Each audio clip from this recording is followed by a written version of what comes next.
4, 3, 2, 1.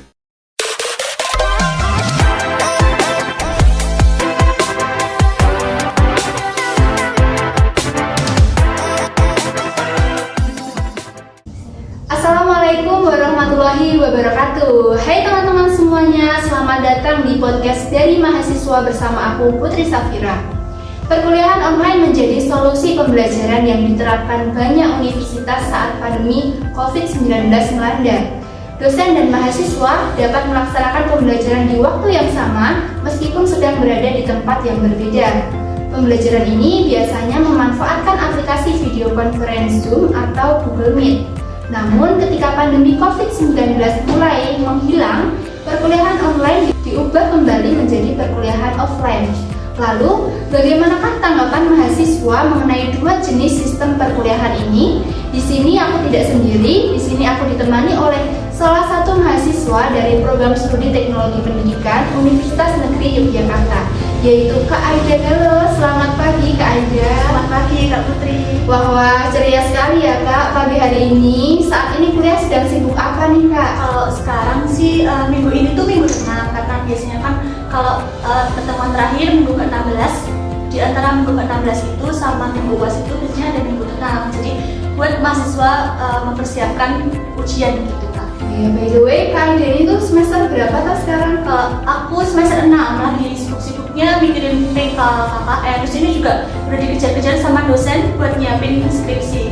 Ya, semangat ya Kak Aida, semoga kita doakan agar lancar hingga akhir nanti. Amin, terima kasih. Oke deh Kak Aida, baik, jadi kali ini aku mau tanya-tanya beberapa hal ya Kak tentang perkuliahan online versus perkuliahan offline. Nah Kak Aida ini pasti mengalami masa-masa sistem perkuliahan yang kedua tadi ya Kak. Coba dong bagi-bagi cerita ke kita Kak.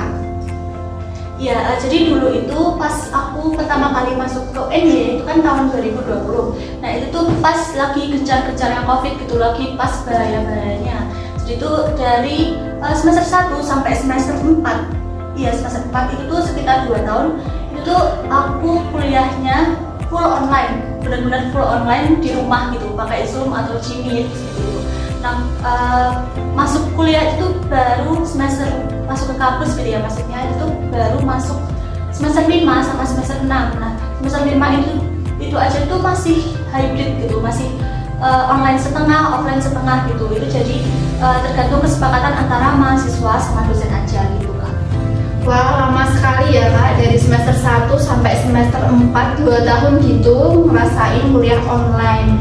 Oh iya Kak, terus apa aja sih Kak kelebihan atau kendala yang Kak Aida alami saat berkuliah secara online itu? Tentunya Kak Aida juga merasa, wah ternyata kuliah online tuh enak, ternyata kuliah online tuh ada susahnya juga nih gitu. Coba ceritain ke kita dong Kak. Ya, jadi kalau online itu ini dari enaknya dulu ya. Jadi enaknya dulu itu tuh dia itu tuh kuliahnya atau waktu belajarnya itu kita lebih fleksibel gitu. Jadi kalau offline kan di kelas aja gitu. Jadi ngikutin materi dari guru langsung gitu.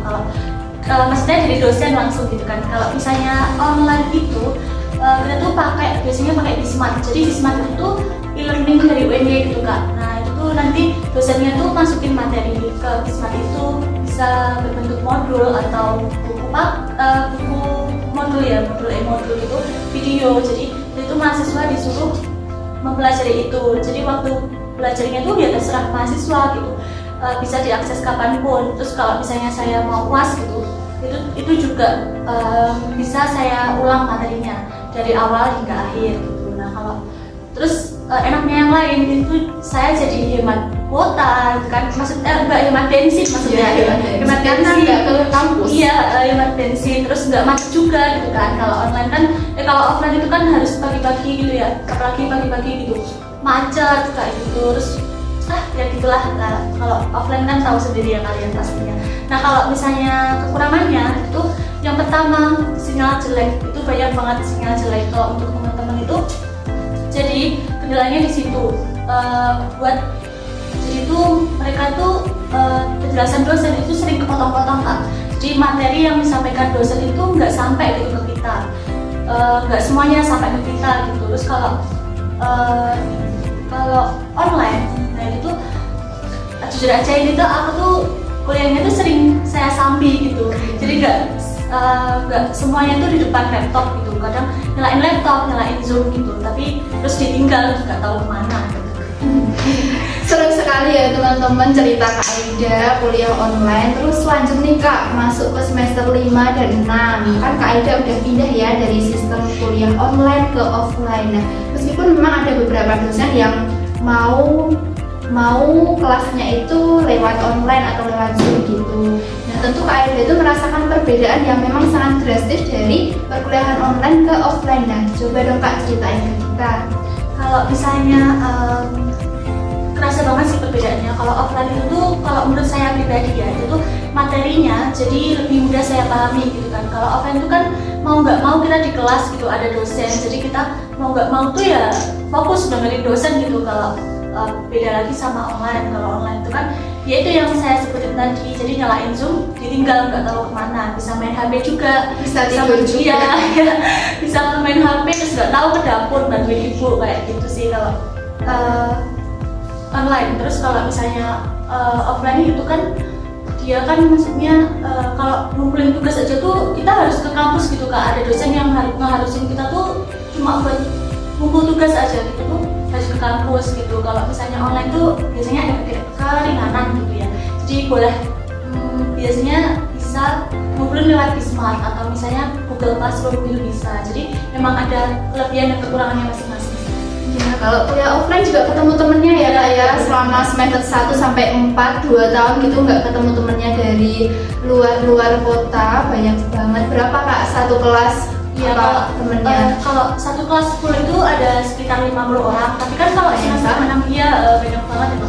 Kalau semester 6 ini kita kan banyak materi praktek Kak, jadi itu tuh banyak kelas yang dipisah gitu. Ada satu matkul aja tuh yang dipisah tuh 3 kelas gitu, jadi masing-masing kelas itu ada sekitar 20 sampai 25 orang kurang lebih.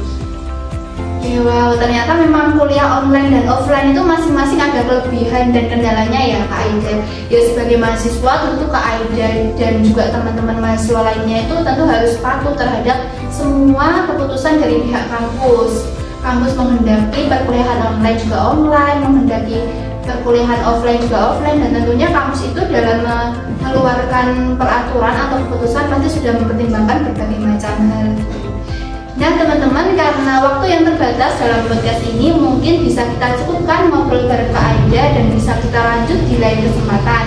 Sebelumnya aku mau ngucapin terima kasih buat Kak Aida yang sudah bersedia hadir bersama kita di podcast kali ini, dan juga teman-teman semua di rumah yang sudah mengikuti kita dari awal hingga akhir ini. Ya, sama-sama Kak Putri dan teman-teman. Ya, kita doakan bersama-sama semoga perkuliahan Kak Aida dan teman-teman semua yang sedang berkuliah lancar hingga wisuda nanti dan mendapatkan gelar yang setinggi-tingginya. Ya teman-teman, terima kasih atas perhatiannya dan mohon maaf bila kami ada salah kata. Sampai jumpa di podcast dari mahasiswa selanjutnya. Wassalamualaikum warahmatullahi wabarakatuh. Bye-bye.